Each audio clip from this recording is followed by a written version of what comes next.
হিংসা হচ্ছে অনেক সহজ একটা জিনিস, কিন্তু এই রূপটা অনেক ভয়ানক একটা রূপ।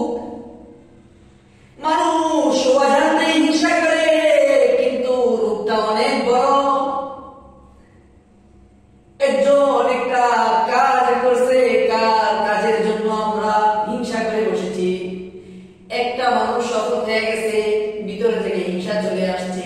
অনেক সহজ একটা জিনিস, কিন্তু তার ভয়াবহতা কত বড় দেখেন। আল্লাহর হাবিব মুহাম্মদুর রাসূলুল্লাহ সাল্লাল্লাহু আলাইহি ওয়াসাল্লাম বলেন, ইয়্যাকুম ওয়াল হাসাদা ফাইন্নাল হাসাদা ইয়াকুলুল হাসানাতি কামা তাকুলুন নারুল হাতাব।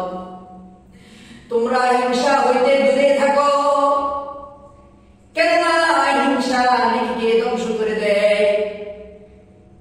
আমরা আমল করি, নামাজ পড়ি, আল্লাহ তাআলার বিধিবিধান মেনে চলি,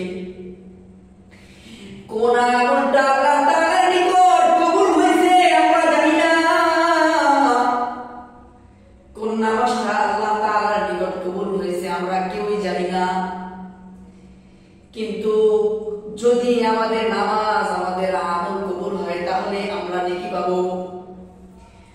আর হিংসা খুব সহজ একটা বিষয়, অজান্তেই মনের ভিতরে হিংসা চলে আসছে।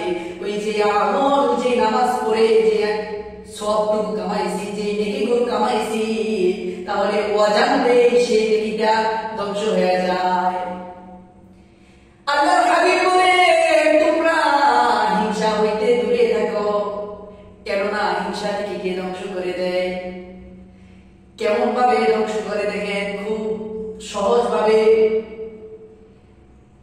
যেভাবে আগুন শুকনা কাঠকে পুড়ে দেয়, আগুনের মধ্যে যদি কোনো ব্যক্তি শুকনা কাঠ ফেলে, তাহলে কিছু সময়ের মধ্যে কাঠ পুড়ে যাবে, অল্প সময়ের মধ্যে কাঠ শেষ হয়ে যাবে। ঠিক তেমনি ভাবে কেউ যদি অন্যের কোনো জিনিসের প্রতি নিজ থেকে হোক, অনিচ্ছাকৃত ভাবে হোক, যদি হিংসা করে, তাহলে তার আমল নেকি সেইভাবে বরবাদ হয়ে যাবে।